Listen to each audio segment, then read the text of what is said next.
This is In Character. I'm your host, Gerard Robinson, Vice President for Education at the Advanced Studies in Culture Foundation.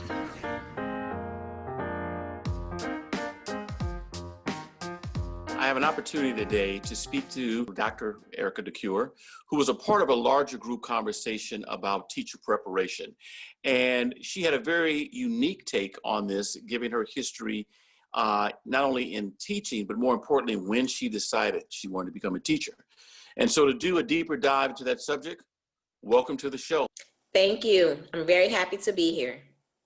And it's also worth saying that she is at Albany State University in Georgia, one of our public HBCUs. So always glad to see someone from HBCU represented.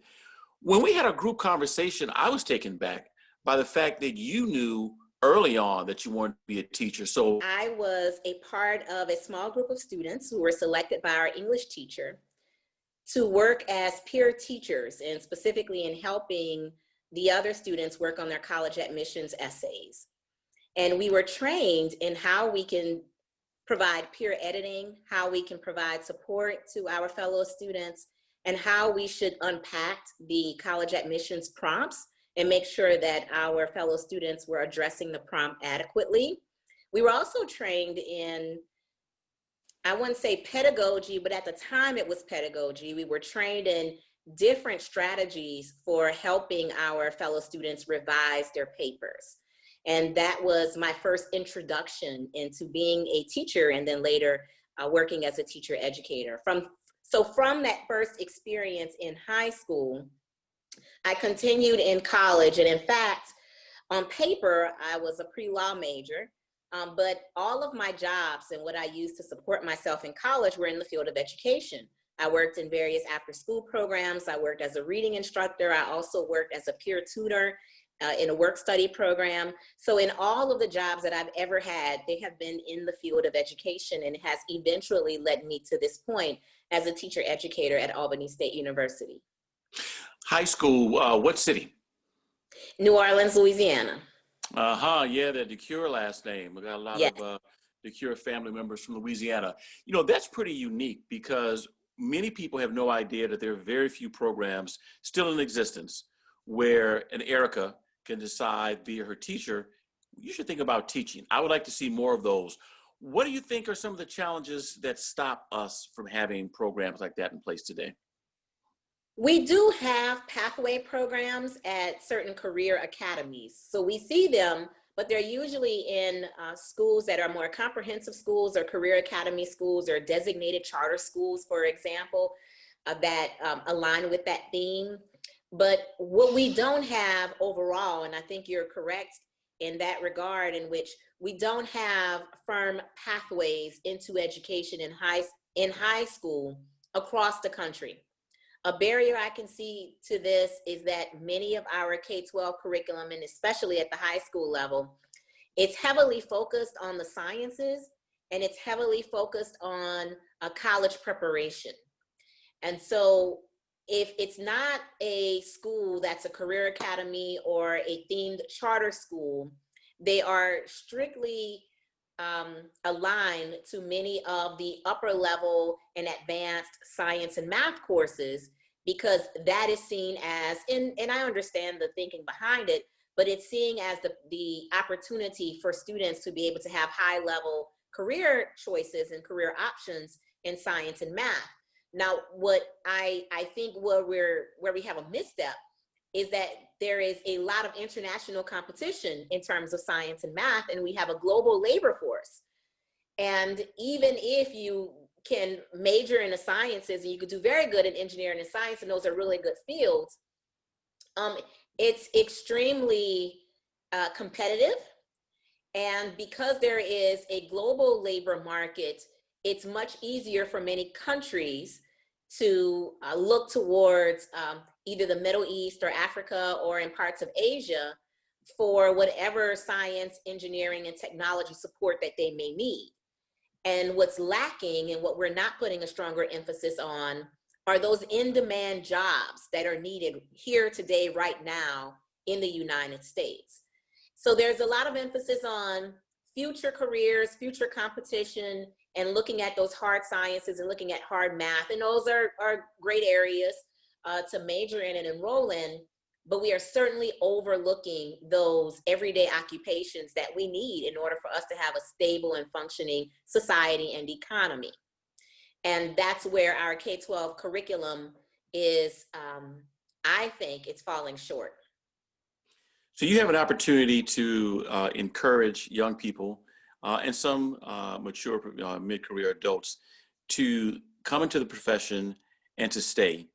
What are some strategies that you use to recruit people into the academy, into teaching? And what are some of the ways you tell people to stay into teaching when some of them decide they may want to leave? So one of the main strategies, of course, is with recruitment, especially if you want to recruit students from underrepresented groups like we have here at Albany State University. We work primarily on recruiting students of color, and particularly male students of color. Although our teacher preparation program reflects every color in the rainbow, we understand that teacher preparation as a whole really is lacking in terms of its representation of people of color.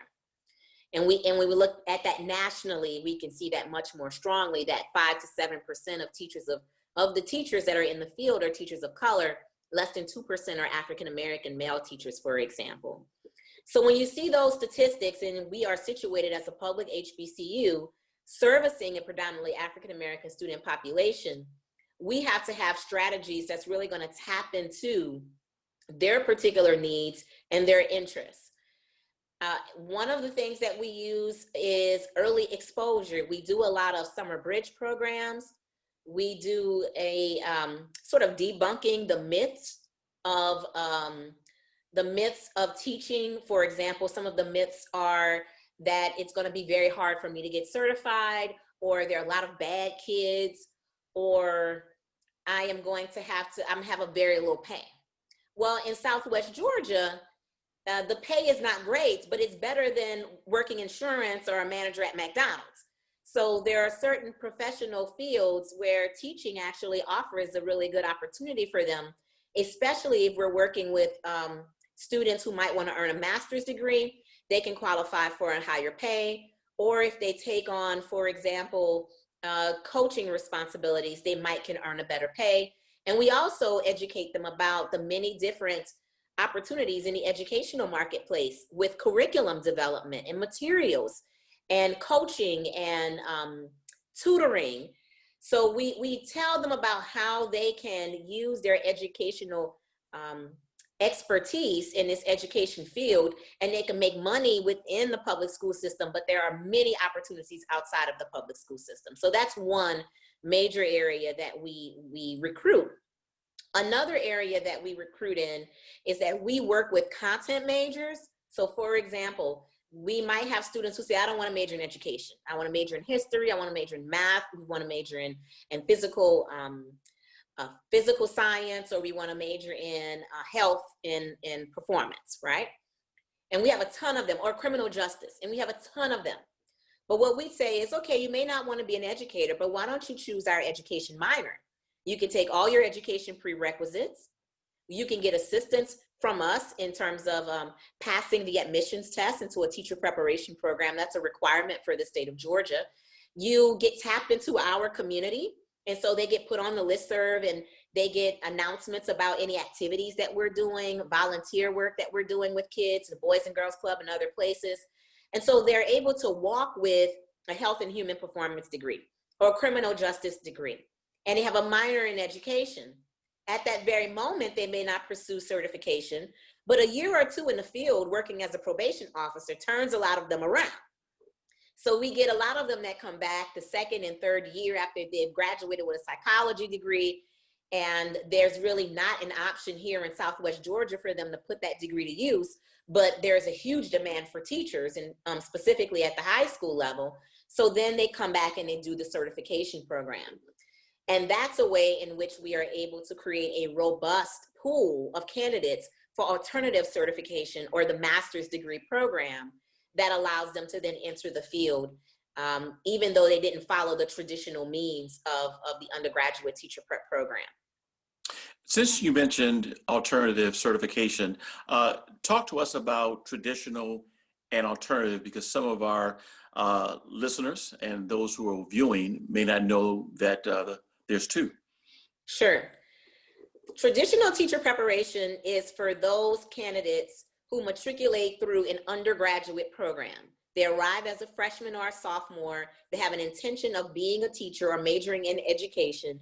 They declare their major education and they complete all of their certification classes in addition to student teaching. And when they graduate, they have licensure upon graduation.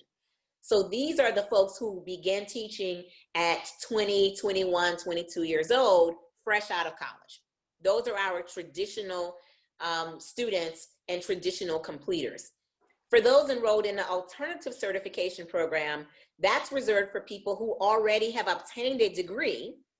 They have already finished their Bachelor of Science or Bachelor of Arts program, and they only want to complete the courses that are required for certification. That might include a student teaching component if they are full-time. That may not include student teaching, and that may include an internship. What we have is a lot of people who become enrolled in the alternative certification program. They have a degree in psychology, math, biology, and they can't find a job, in the area, and they begin teaching science. And in order to begin teaching science, they get hired as an uncertified teacher. And the state usually gives them about 3 years before they can obtain their full certification. But here is the caveat: they don't get paid as a fully certified teacher. So once they are hired as an uncertified teacher, they're paid less. Some of them are even paid on a long-term subcontract, which is a long-term substitute teacher. They're paid by the day. That's significantly less from a regular teacher's salary. And they realize that almost immediately, and then they want to obtain their certification very quickly. So they'll come back and try to obtain certification within that year or within the first year and a half, so that their salary can be adjusted and they can earn their full pay. So that's an incredibly good incentive for us to enroll students in an alternative certification program. And that's why you see these programs being very popular, not just with colleges of education, but with private agencies like Teach for America or the New Teacher Project, because we get a lot of candidates who come through that alternative certification route. Within the profession, are people who go through or come out of alternative certification looked upon differently than those who went through the traditional route? No, not typically. And I would say here for Southwest Georgia, not typically. In some larger cities, they have contracts, very large contracts with, for example, Teach for America. And so there is a good 30%, if not more, of their teachers might come from Teach for America because they have a contract. So in those situations, they are clearly identified as a TFA teacher versus a regular teacher. And so there might be some connotations to that because there's so many more of them.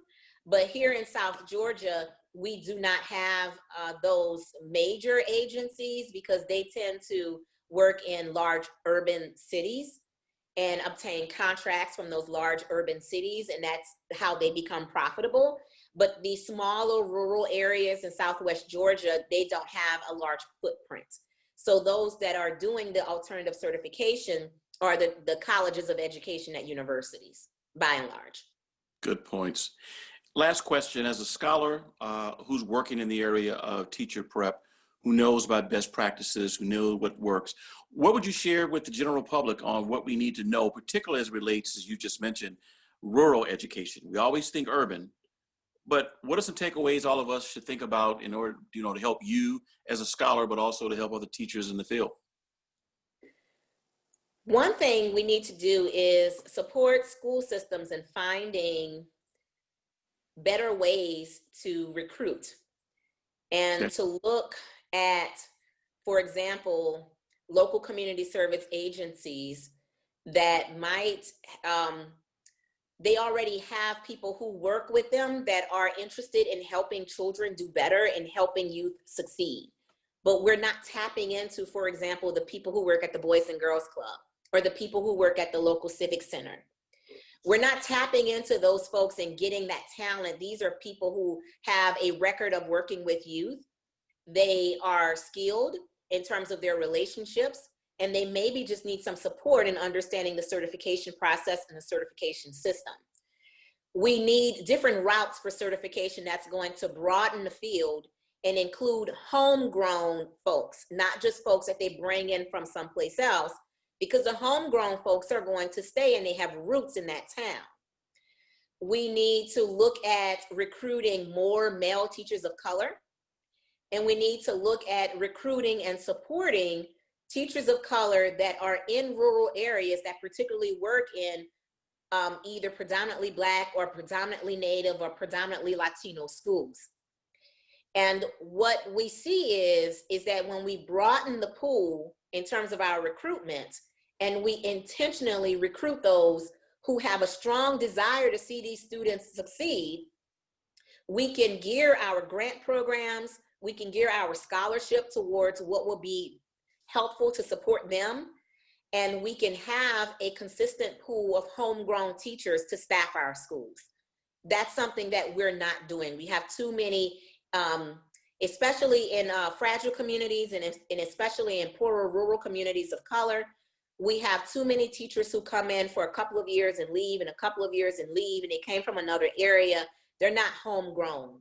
And we need to start investing in homegrown individuals who are already active in the community for supporting the youth of that community and help them to gain their certification and the training that they need to be placed in the school system and to be able to help these students on a larger scale.